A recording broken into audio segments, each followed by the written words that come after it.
নমস্কাৰ পুনৰ এবাৰ স্বাগতম জনাইছোঁ আপোনালোকক মোৰ ইউটিউব চেনেলৰ অন্য এটা ভিডিঅ'লৈ। আৰু আজি মই যেনেকৈ ৰাতিপুৱা এটা ভিডিঅ' বনাইছিলোঁ, সঁচাকৈ আজি 11 বজাত যি গ্ৰেজুৱেট টিচাৰৰ ৰিজাল্ট আউট হ'ল, সেই ৰিজাল্টে বহু কেইজন প্ৰাৰ্থীৰ বহুতো প্ৰাৰ্থীৰ জীৱনলৈ আশাৰ বতৰা কঢ়িয়াই আনিছে। আৰু তেখেতসকলৰ এটা ষ্টেপ বাকী আছে এতিয়া, ডকুমেণ্ট ভেৰিফিকেশ্যন। ডকুমেণ্ট ভেৰিফিকেশ্যন যদি তেখেতসকলৰ সুকলমে পাৰ হৈ যায়, তেখেতসকলৰ যদি ডকুমেণ্টছ সম্পূৰ্ণ অ'কে আছে, তেতিয়া তেখেতসকলৰ এপইণ্টমেণ্ট পোৱাটো নিশ্চিত। আৰু ইয়াতে আজি কাট অফ যিখন সকলোৱে গম পাইছে, আৰু অকণমান হাঁহিছোঁ কথাখিনি কৈ থাকোঁতে। এই কাট অফৰ খেলাখন এই যেতিয়াৰ পৰা গ্ৰেজুৱেট টিচাৰ আৰু পষ্ট গ্ৰেজুৱেট টিচাৰৰ TCR এক্সাম যেতিয়াৰ পৰা হৈছিলে, এই কাট অফৰ খেলাখন বহুত আৰম্ভণিৰ পৰা চলি আছিলে। বিভিন্ন হওক, ইউটিউব হওক, ফেচবুকত হওক, বা কেতিয়াবা কাজিয়া লাগি যায়। কাৰোবাৰ মতে কম আহিলে ভাল পায়, কাৰোবাৰ মতে বেছি যাব বুলি কয় কিছুমানে, কাৰণ নিজৰ নিজৰ মাৰ্কছবিলাক চাইছে। গতিকে যা হওক, সেইবিলাক সকলো জল্পনা কল্পনাৰ অন্ত পৰি আজি ৰিজাল্ট আউট হ'ল আৰু বহুতৰে জীৱন সলনি কৰিব। হয়, চাকৰি এটা খুবেই প্ৰয়োজন। আৰু অকল চাকৰি যে জীৱন এনেকুৱা নহয়, কামৰ সৰু বৰ নাই, যিকোনো কাম কৰিব পাৰে, কৰ্মসংস্থাপন হ'লেই হ'ল। কিন্তু তথাপিও পঢ়াৰ যিখিনি মূল্য, টকা পইচাৰ লগত যোৱাৰ লগত কথা নহয়, স্কেল কিমান বেছি কিমান কম সেইটো নহয়। যিখিনি পঢ়াৰ মূল্য তেখেতসকলে পাইছে, তেখেতসকলৰ ডিগ্ৰীটোৰ মূল্য পাইছে। যিসকলে সুকলমে আজি ছাকচেছফুলি ছিলেক্টেড হ'ল, তেখেতসকলৰ ডিগ্ৰীটোৰ মূল্য পাইছে। এইটো এটা খুব ডাঙৰ কথা। তেখেতসকলৰ পৰিশ্ৰমৰ মূল্য পাইছে। আৰু ইয়াতে কিন্তু এটা কথা লগতে 1 নম্বৰ 2 নম্বৰৰ হৈ বহু প্ৰাৰ্থী বঞ্চিত হ'ল। কিন্তু আপোনালোকে নিজে ভাবক, আপোনালোকে পৰীক্ষাটো দিওঁতে আপোনালোকে নিজৰ মনটোক আগতে আপোনালোকে বুজাই লৈছিলে যে, ধৰক এটা উদাহৰণ দিছোঁ, 200 প্ৰাৰ্থী আছে কিন্তু 50টা পোষ্ট। গতিকে আপোনালোকেও জানে, আপোনালোক সকলোৱে এডুকেটেড পাৰ্চন, যে 50 জনেহে পাব, 150 জন নিৰাশ হ'বই। সেই নিৰাশ হোৱাৰ ভিতৰত হয়তো আপুনিও থাকিব পাৰে। তেনেকুৱা ভাবিয়ে সকলোৱে পৰীক্ষাটো দিব লাগে। গতিকে ইমান নাৰ্ভাছ হ'ব নালাগে আৰু বহুত ফ্ৰাষ্ট্ৰেশ্যনত যাব নালাগে। কাৰণ অপৰচুনিটি এবাৰে নহয়, আহিব, বহুত আহিব। কাৰণ আপোনালোকৰ যিখিনি ফ্ৰেছ কেণ্ডিডেট, বহুত বয়স আছে, চাকৰিৰ বয়স। আৰু কিছুমান কেণ্ডিডেটৰ একেবাৰে লাষ্ট বয়সত পাইছে। গতিকে তেখেতসকলে পোৱাটো খুবেই ভাল হৈছে। আৰু PWD, পাৰ্চন উইথ ডিছেবিলিটি যিটো আছে, তেখেতসকলৰ যিটো কাট অফ খুব কম পৰিলক্ষিত হৈছে, বিশেষকৈ মেথছৰ ক্ষেত্ৰত PWD। আৰু ইয়াকে লৈ বিভিন্ন আলোচনা চলি আছে, ছ'চিয়েল মিডিয়া হওক বা ইউটিউবত হওক, ঠিক তেনেকুৱা, বা হোৱাটছএপ গ্ৰুপবিলাকত। কিন্তু হয়, কোনোবাই 2.25 নম্বৰ পায়ো ছিলেক্ট হৈছে, কিন্তু কোনোবাই 60 নম্বৰ পায়ো আনৰিজাৰ্ভ কেটেগৰী ছিলেক্ট হোৱা নাই। এতিয়া কথাটো কি হ'ল, এইটো আচলতে এইটোৰ গুৰিলৈকে যাব লাগিলে এইটো এটা বহুত ডাঙৰ বিষয়। সংবিধানে যিহেতু, সংবিধানক সকলোৱে ফ'ল' কৰিবই লাগিব। কিন্তু তথাপি এটা কথা, যিসকল জেনুইনলি PWD কেণ্ডিডেট হয়, তেখেতসকলে পোৱাটো আচলতে কাম্য। সেইটো আপোনালোকেও বেয়া ভাবিব নালাগে। কাৰণ হয়, বহুতে মই কমেণ্টবিলাক চাইছোঁ, ৰাতিৰ ভিতৰতে ফিজিকেল হেণ্ডিকেপৰ চাৰ্টিফিকেট বনাই লয়। কিন্তু সকলো ক্ষেত্ৰতে 2 নম্বৰী এটা থাকেই। কিন্তু তেখেতসকলে শেষত গৈ কিন্তু মুখ থেকেচা খায়। গতিকে জেনুইন যিখিনি শাৰীৰিকভাৱে অক্ষম মানুহ, তেখেতসকলে পাব লাগে। কাৰণ তেখেতসকলেও জীৱিকা এটা লাগে, তেখেতসকলৰো পৰিয়াল আছে, তেখেতসকলেও কাৰোবাৰ ল'ৰা, কাৰোবাৰ ছোৱালী। গতিকে তেখেতসকলে পাব লাগে। আৰু অৱশ্যে এটা কথা, ইয়াতে মই কাকো ছাপোৰ্ট কৰি কোৱা নাই দেই, এইটো আপোনালোকে নাভাবিব, মোৰ এটা ব্যক্তিগত মতামত।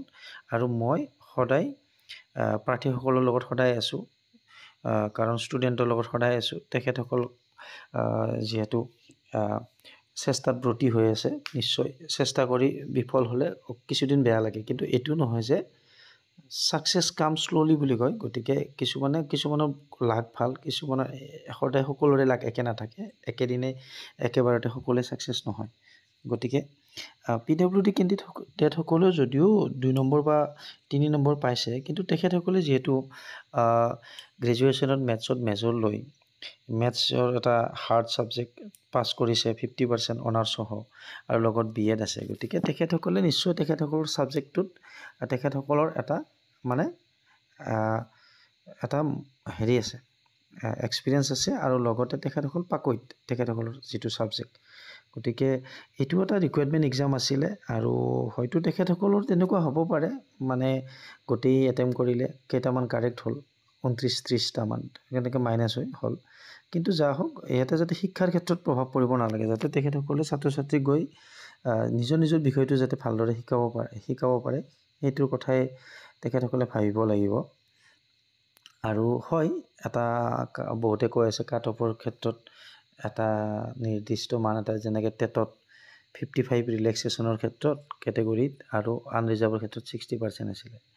ঠিক তেনেকুৱা একাডেমিক আকৌ মাৰ্কছবিলাক প্লাছ হৈছিলে, তাৰপিছত মেৰিট লিষ্ট। কিন্তু এতিয়া ৰিকুৱাৰমেণ্ট এক্সামটো এনেকুৱা হৈছে, গতিকে ৰিকুৱাৰমেণ্ট এক্সাম হ'লে পষ্টবিলাক ফিল আপ কৰিব লাগিব। এতিয়া ধৰক যদি কেণ্ডিডেটে নাই, তেতিয়া কম পোৱাজনেও পাই যায়। চাহক এইবিলাক ক'বলৈ গ'লে বহুত, মই তেনেকুৱা ছাপোৰ্ট কৰিও কোৱা নাই, কিন্তু যিহেতু হৈ গ'ল আৰু গতিকে এইটো পাছ কৰাই দিলেও চৰকাৰে দিছে, গতিকে তেখেতসকলক মানসিকভাৱে আপোনালোকে তেনেকুৱা প্ৰেছাৰ দিব নালাগে। আৰু লগতে আৰু পষ্ট গ্ৰেজুৱেট টিচাৰৰ ক্ষেত্ৰত এটা আলোচনা হৈ আছিলে যে বৰ্ডাৰ লাইনত যিটো আছে, ধৰক জেনেৰেলৰ ক্ষেত্ৰত 65.75 গৈছে PGTত। এতিয়া বহুতে কৈ আছে 1:1 মাতিছে। ইয়াতে কিন্তু এটা বিষয় মই আপোনালোকক শংকিত কৰিব খোজা নাই, কিন্তু এটা জেনুইন কথা এটা, আপোনালোকে BTRৰ যিখন কাট অফ লিষ্ট তাতে দেখা পাইছে যে বহুতেই কোনোবা 105 পাইছে, তাৰপিছত 104, কিন্তু 103, 103 তিনিজনে পাইছে, তাৰপিছত 100 ধৰক 5জনে পাইছে। গতিকে কি বুজিছে আপোনালোকে? তাৰমানে 103 পোৱাৰ লগে লগে 103টা আৰু কেইজন আছে চাইছে, ধৰক 7টা পোষ্ট আছে, 103 পোৱা 3জনক দি ল'লে, দেখা পালে যে আৰু 4টা পোষ্ট ৰৈ গ'ল 7টা পোষ্টৰ। তেতিয়া 103ৰ পিছতে 102 পোৱাজনক চাইছে। কিন্তু BTRত মানে কি, নিগেটিভ মাৰ্কছ যিহেতু নাছিলে, সেইকাৰণে পইণ্টত মানে কাউণ্ট হোৱা নাই, কাট অফটো মানে 1/1কৈ গৈছে। আপোনালোকে গমেই পায়, মাৰ্কছটো একেই আছিলে 140, কিন্তু নিগেটিভ মাৰ্ক নাছিলে আৰু কাট অফ সেইকাৰণে অলপ হাই যোৱাটো স্বাভাৱিক। ধৰক কোনোবাই 92 পাইছে, 92 5জনে পাইছে, তাৰপিছত এই 5জন 92 পোৱা যদি আৰু এজন থাকিলে হয় তেখেতেও পালে হয় 92, কিন্তু দেখা পালে যে এই 5জনৰ পিছতো বহুত আৰু কেইটামান পোষ্ট খালী আছে ফিল আপ কৰিবলৈ, তেতিয়া 91জনক বিচাৰিছে, 91 আৰু ধৰক 5জনে পাইছে, তেতিয়া ছাপ'জ একেবাৰে 87 গৈছে।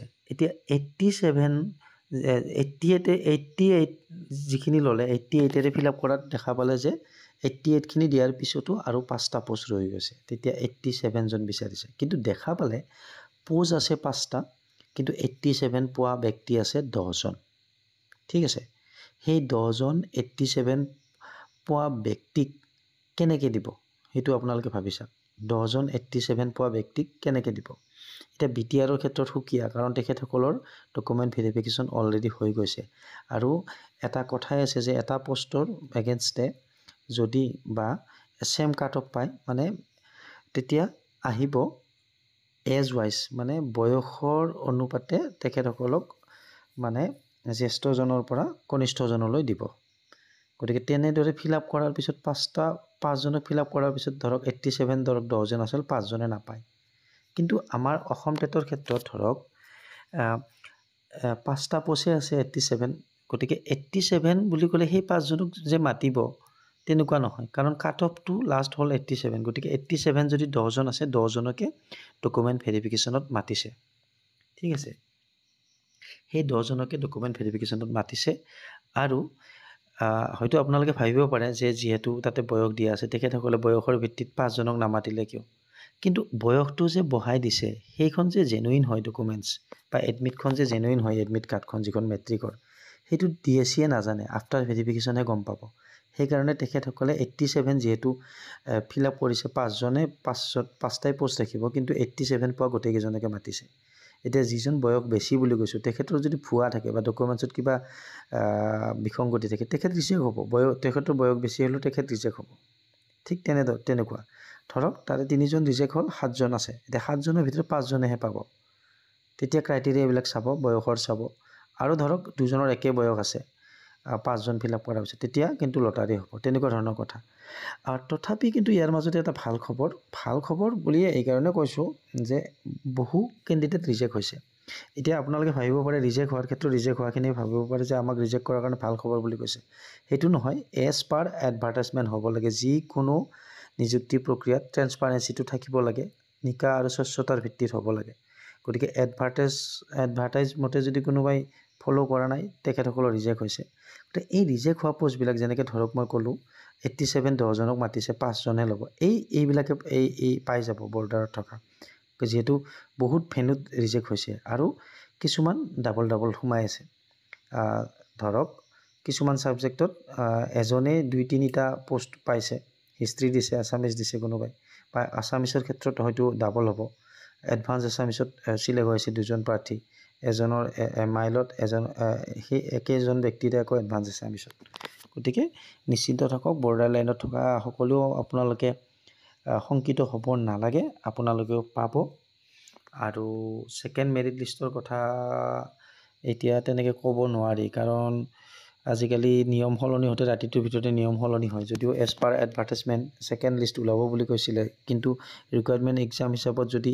এই পোষ্টবিলাক সম্পূৰ্ণ ফিল আপ হৈ যায় কাৰণ যদিও ইয়াতে বৰ্ডাৰ লাইনত থকাসকলে আকৌ যদি ৰিজেক্ট পোষ্টখিনি পাই যায় তেতিয়াহ'লে ফিল আপ হৈ যাব গতিকে ঠিক তেনেকুৱা ধৰণৰ এটা ভাবোঁ মই এইটো মোৰ সম্পূৰ্ণ ব্যক্তিগত মতামত আৰু কিন্তু আপোনালোকে নিৰাশ নহ'ব যিসকলৰ আজি কিছু নম্বৰৰ সৰু কাৰণেও বেয়া হৈছে বা কাৰোবাৰ বিভিন্ন মানে একেবাৰে বেয়া হৈছে একো নাই অপৰচুনিটি আহিব তেনেকুৱা কথা নাভাবিব আপোনালোকে গতিকে আপোনালোকৰ এই এক্সপিৰিয়েঞ্চখিনিক আপোনালোকে টোপোলা বান্ধি লওক নেক্সট এক্সামত আপোনালোকৰ কামত আহিব ধৰক কেনেকুৱা ধৰণৰ আপোনালোকৰ মাইনাছ হ'ল বা গোটেই এটেম্প কৰিলে নজনাকৈ নিদিব মাইনাছ নিগেটিভ মাৰ্ক থাকিলে ঠিক তেনেকুৱা গতিকে আৰু ডকুমেণ্ট ভেৰিফিকেশ্যনত আজি যিসকল কেণ্ডিডেটক মাতিছে তেখেতসকললৈ মই শুভেচ্ছা জনালোঁ আৰু তেখেতসকলে ডকুমেণ্টছবিলাক নিজা ৰেডি কৰি ল'ব আৰু নিজৰ ভেন্যুত গৈ সময়মতে উপস্থিত হ'ব এইখিনি মই ক'বলগীয়া কথা নহয় তথাপি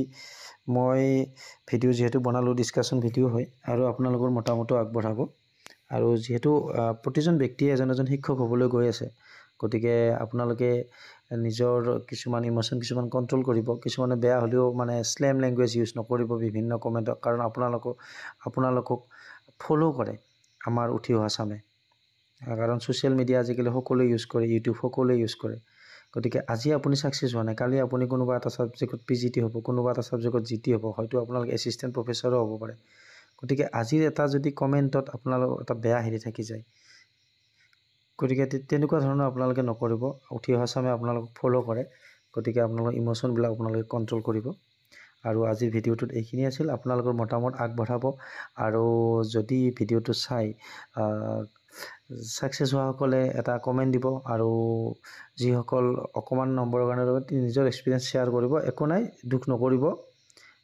নিশ্চয় ছাকচেছ হ'ব নেক্সট টাইম আকৌ হ'ব অপৰচুনিটি আহে হয়তো এইবাৰ আপোনাৰ নাছিলে নেক্সট বাৰ নিশ্চয় আপোনাৰ নামত আছে গতিকে ভিডিঅ'টো শেষলৈকে ধৈৰ্য ধৰি চোৱাৰ বাবে আপোনালোকক ধন্যবাদ জনালোঁ শুভৰাত্ৰি